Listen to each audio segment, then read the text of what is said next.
Video games are awesome, and stories are awesome, so surely the two things together would be twice as awesome. For the most part, yes.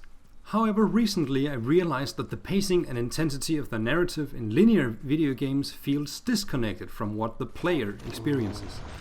This is called Ludonarrative Dissonance, and it's a term coined by Clint Hocking in 2007 to describe the disconnect between gameplay and story in video games.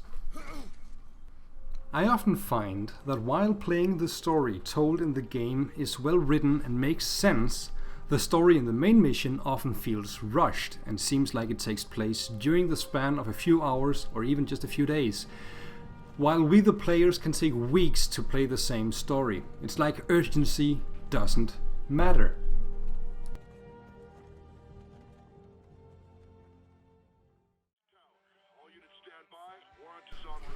In 2018, Insomniac released Marvel's Spider-Man for the PlayStation 4.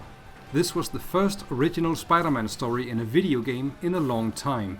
It was breathtakingly gorgeous, and the web swinging feels amazing and is almost as addictive as Kratos' axe from God of War. Fuck yes! And the story made sense.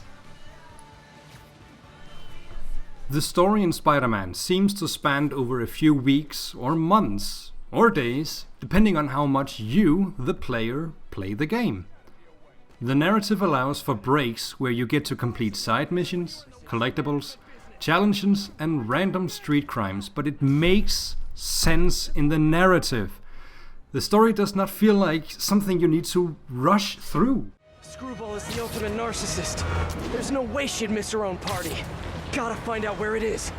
Maybe one of our fans posted something about it. If only I knew someone who had time to scour a bunch of social media posts.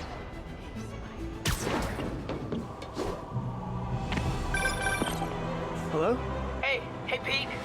I'm just checking in. Miles, are you... Did you just hear what I said? You said hello.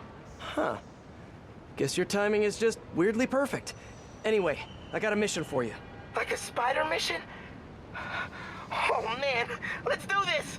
I need you to look through social media and find the location of Screwball's 50 millionth follower party. Oh. Okay. Sure. I'll call you as soon as I find something. While I wait for Miles, I can do some Spidey patrolling. These breaks allow the player and Spider-Man to go together on patrols throughout New York, explore the city, and live in the game world without being stressed about the end of the world or this big dragon that will eat the entire world if you don't stop it soon. Why are you out picking flowers? Alduin will eat the entire world! Do something! Skyrim is by no means a bad game. Personally, I've played it for over 1,000 hours, but that sense of urgency is lost when there is no consequence for me as the main character running around and doing absolutely nothing to stop the end of the world. One way to address this could be to have the main quest on a timer, but this would require a lot of work to avoid breaking the gameplay.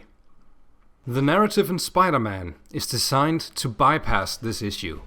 Yes, sometimes a character will urge Spider-Man to hurry up to the mission start, but the breaks in between makes the problem of urgency irrelevant. While I understand the huge difference between Spider-Man's narrative and Skyrim's branching RPG-style narrative, the point still stands when you talk about other games of the linear narrative genre.